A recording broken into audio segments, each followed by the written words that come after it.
For 60 years, Target was the store that beat the system. The place that made shopping at a discount store feel like something better.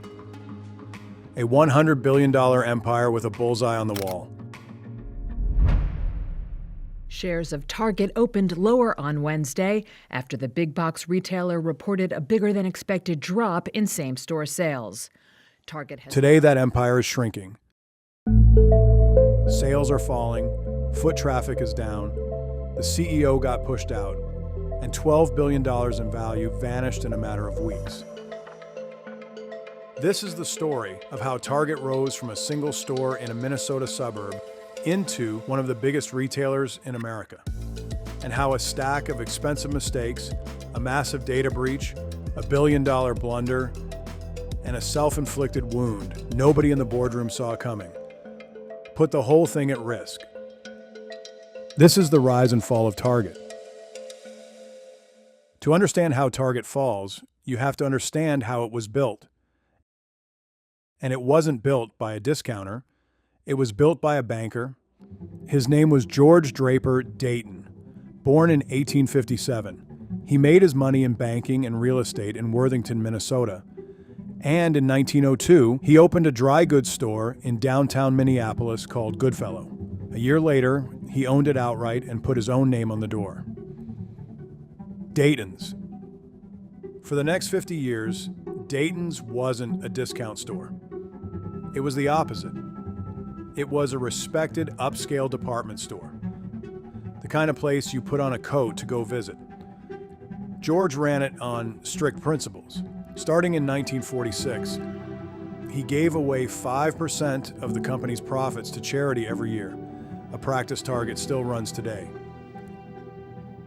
George died in 1938. His son Nelson took over and grew the business from $14 million to $50 million.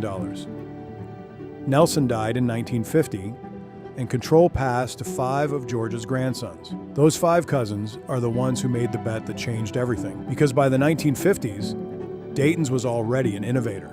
In 1956, the company built the first fully enclosed, climate-controlled shopping mall in America. It was called Southdale in Edina, Minnesota. Think about that. Before Target ever existed, this one family had already reinvented how Americans shop.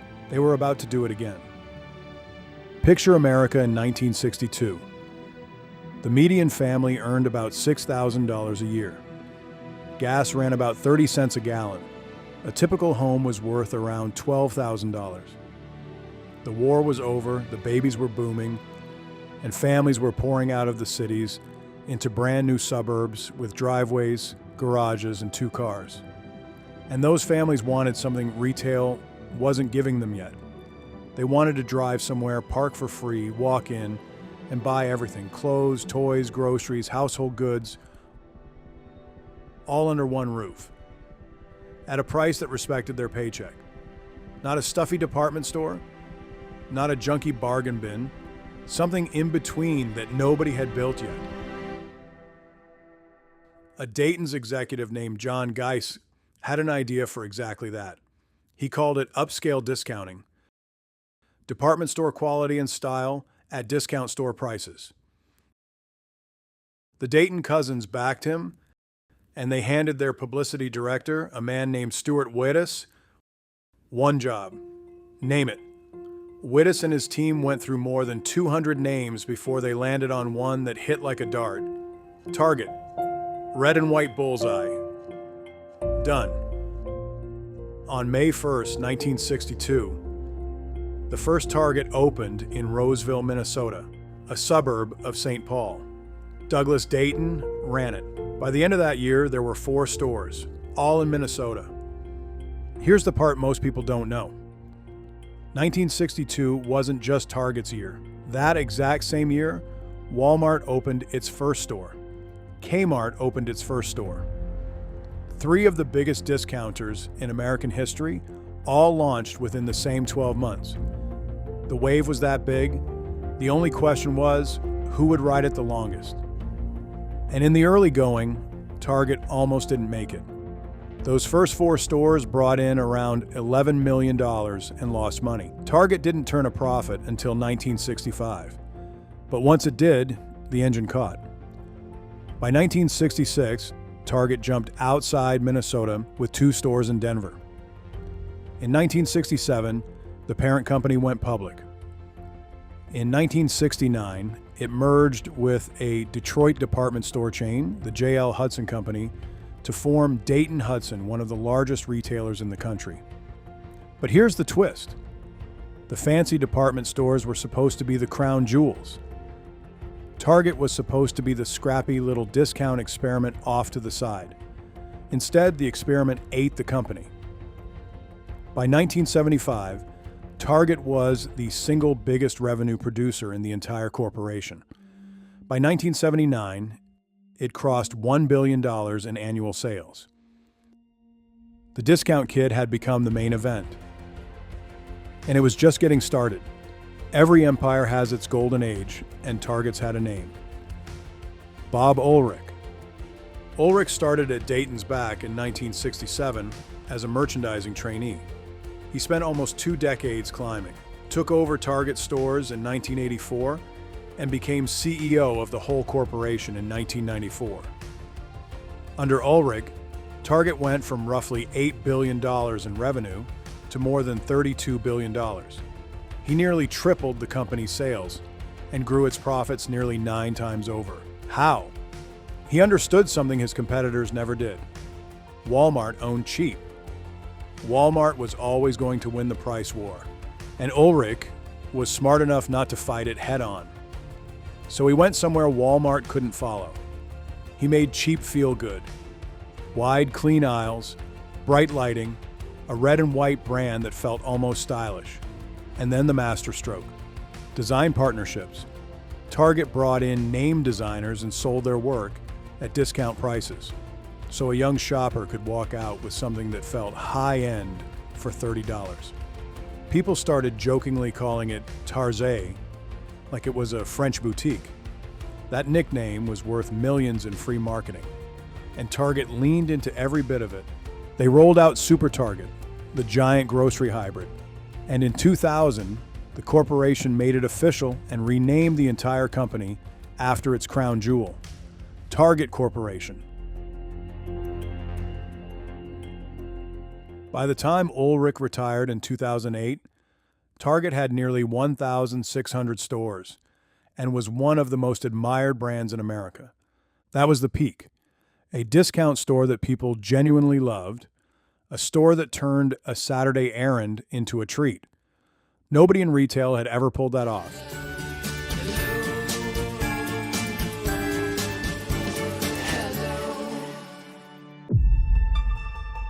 You with me so far?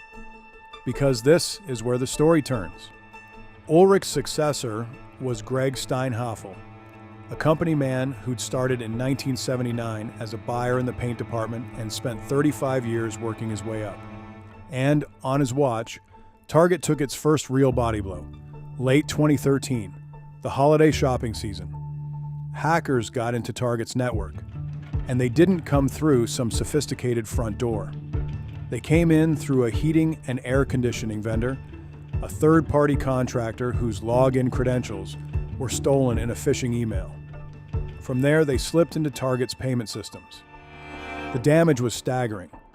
The hackers stole 40 million credit and debit card numbers, plus personal information on another 70 million people. All told, as many as 110 million Americans were exposed.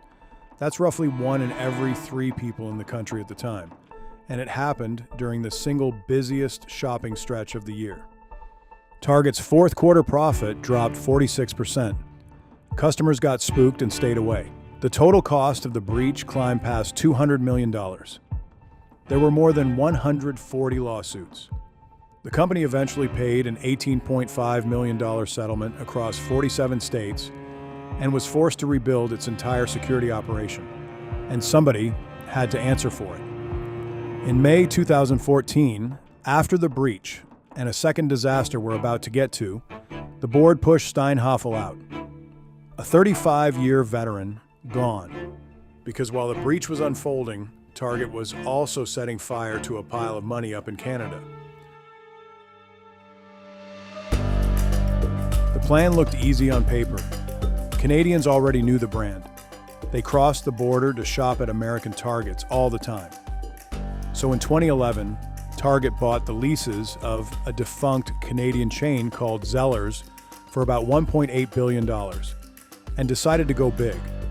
Not a few test stores. Not a careful rollout. They opened 124 stores across Canada in a single year, the most aggressive expansion in company history, in a country where they had never run a single store.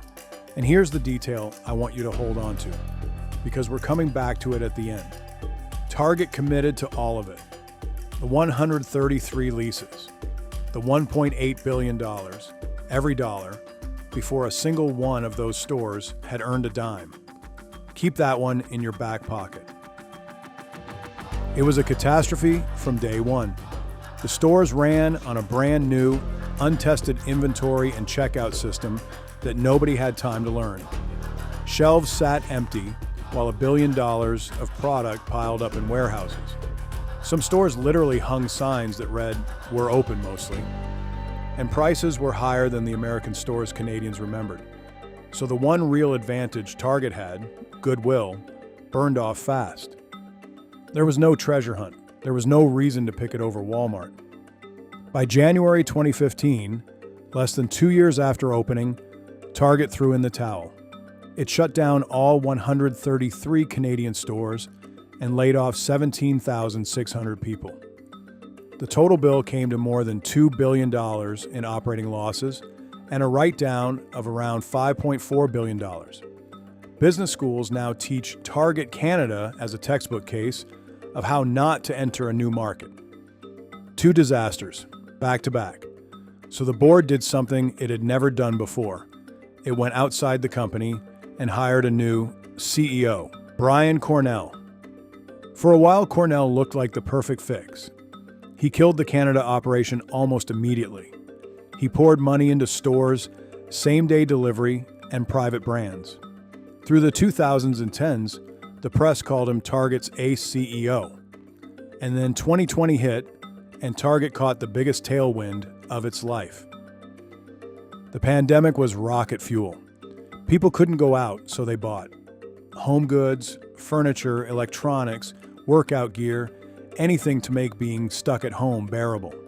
From fiscal 2019 to 2022, Target's revenue exploded by about $31 billion. Nearly 40% growth. The stock soared. Cornell looked like a genius. But here's the trap, and it's a trap that has killed a lot of businesses. When the good times feel permanent, you start planning like they'll last forever. Target looked at that pandemic demand and ordered like it would never stop. They bought huge, and they bought early to beat the shipping delays. Then in 2022, the world reopened. People stopped buying air fryers and started buying plane tickets. Demand didn't just cool off, it reversed. And Target got caught holding the bag. On May 18th, 2022, the company shocked Wall Street. Inventory was up 43%. Profit was down 43%.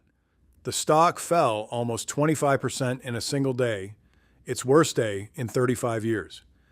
By the second quarter, profit had collapsed nearly 90%, all the way down to $183 million. They had to slash prices on a mountain of stuff nobody wanted anymore and watch their margins get crushed just to clear it out. And hold on to this one too. Target has one of the most sophisticated finance operations in all of retail. Armies of accountants, rooms full of analysts. So how does a company like that drive straight into a wall everybody else saw coming? Sit with that question. There's a pattern running through this entire story, and we're going to name it at the end. That's a management failure. Not some market they couldn't see coming. A demand shift they bet against and lost. But that's still not what put Target where it is today. What if that was a wound they inflicted on themselves? Start in 2023.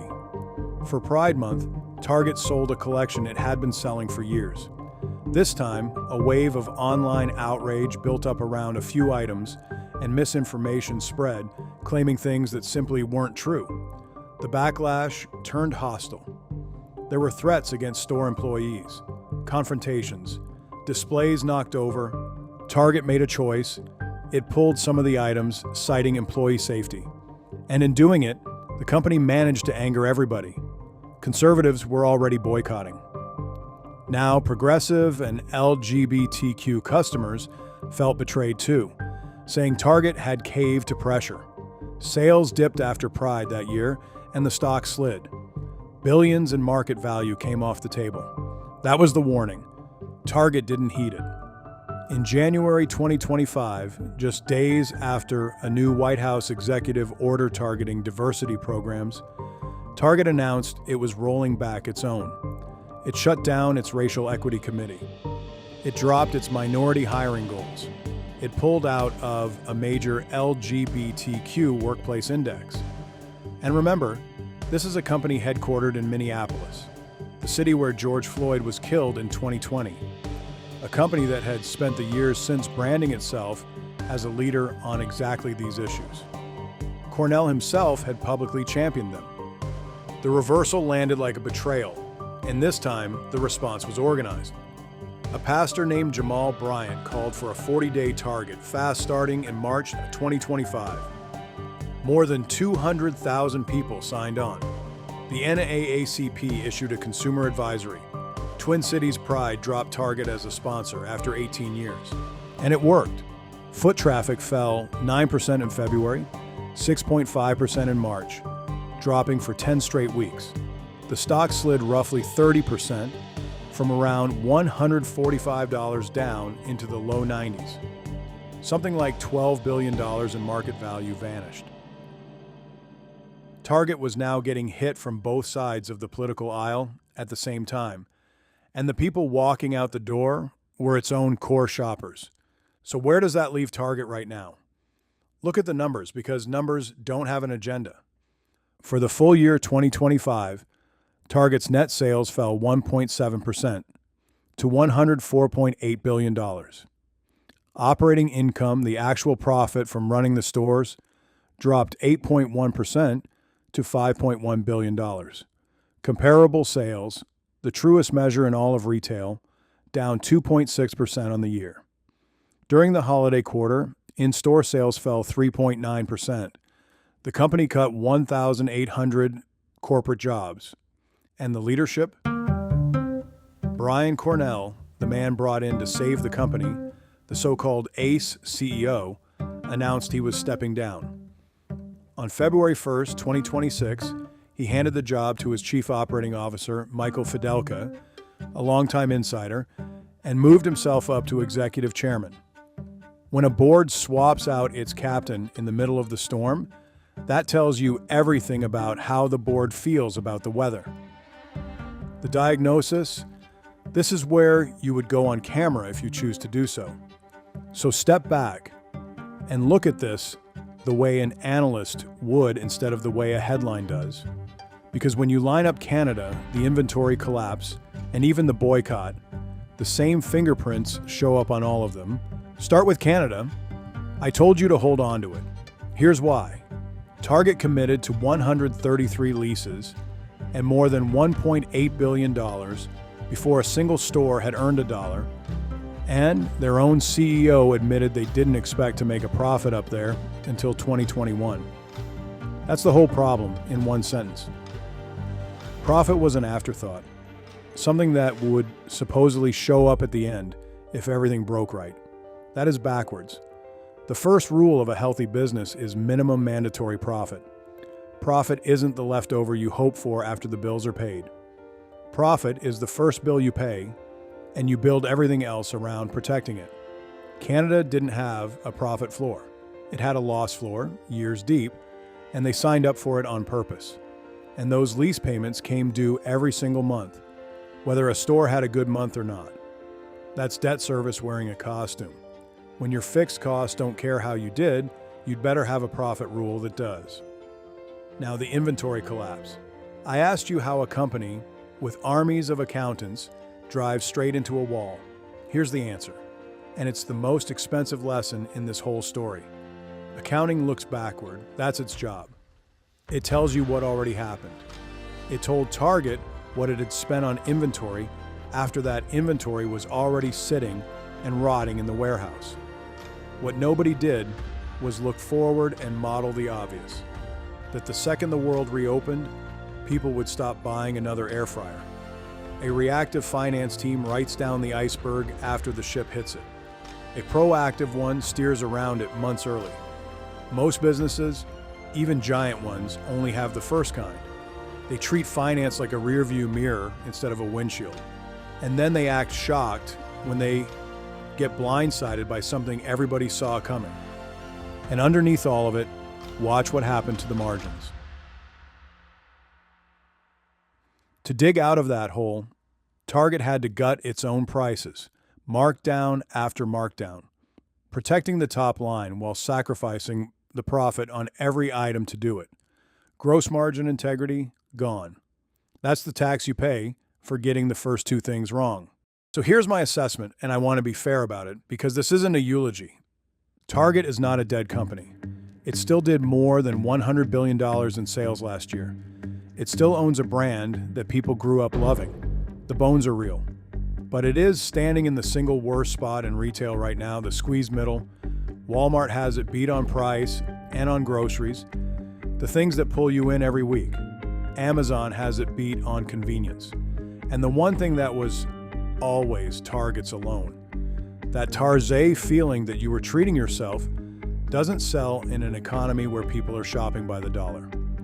So here's the conditional, and it's a real one. If Target gets disciplined, if it sets a hard profit floor on every move, instead of chasing growth for the sake of growth, if it turns its finance operation into a windshield instead of a mirror, and if it picks a side of that squeezed middle and actually commits to it, then it survives.